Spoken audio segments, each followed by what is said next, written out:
Hello. I'm going to record the author's note.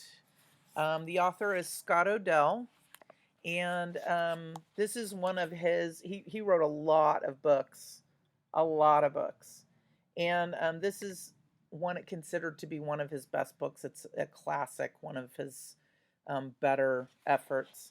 So I'm going to read to you his note that he wrote at the end of the book. Author's note.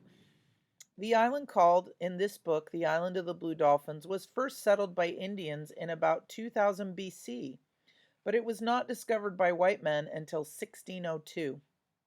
In that year, the Spanish explorer Sebastián Vizcaíno set out from Mexico in search of a port where treasure galleons from the Philippines could find shelter in case of distress.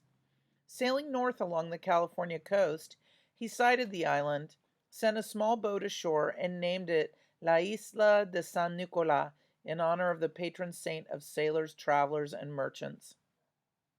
As the centuries passed, California changed from Spanish to Mexican hands. The Americans arrived, but only occasional hunters visited the islands. Its Indian inhabitants remained in isolation.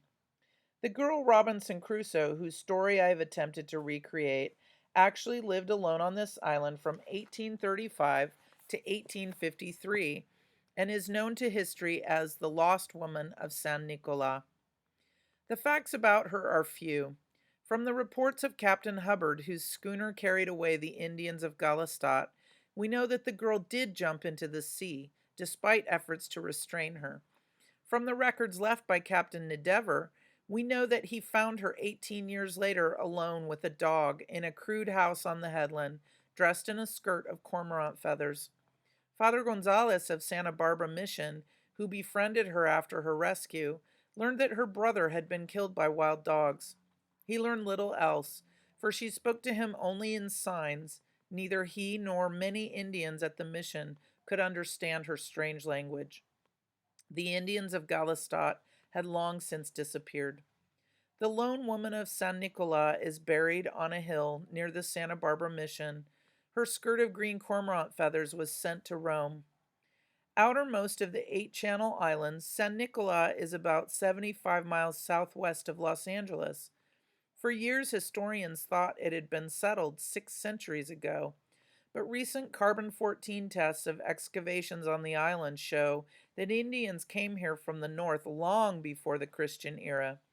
Their images of the creatures of the land, sea, and air, similar to those found on the shores of Alaska, and they were carved with extraordinary skill, may be seen at the Southwest Museum in Los Angeles.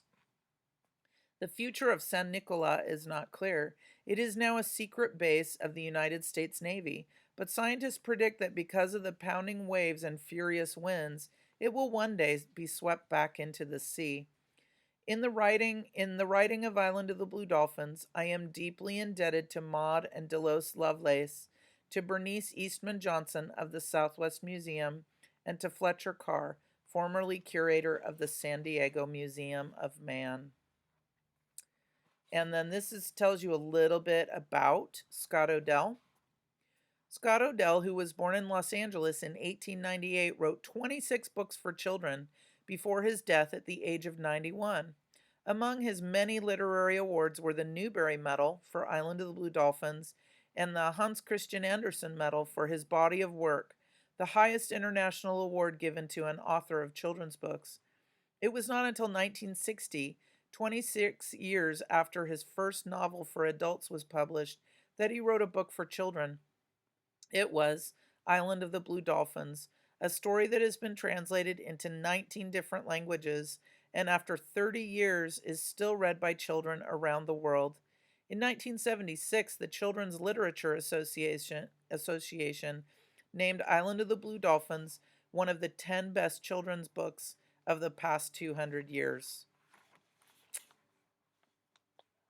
Pretty impressive, huh? So he's written a lot of books, and I've read several of his other books, and I think this is one of my favorites.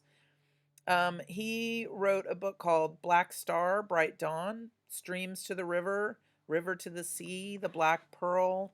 There is also a sequel to this book called Zia. Um, He also wrote a book called Carlota, which I recorded for my class last year. It's kind of an interesting yet a little bit kind of trashy book.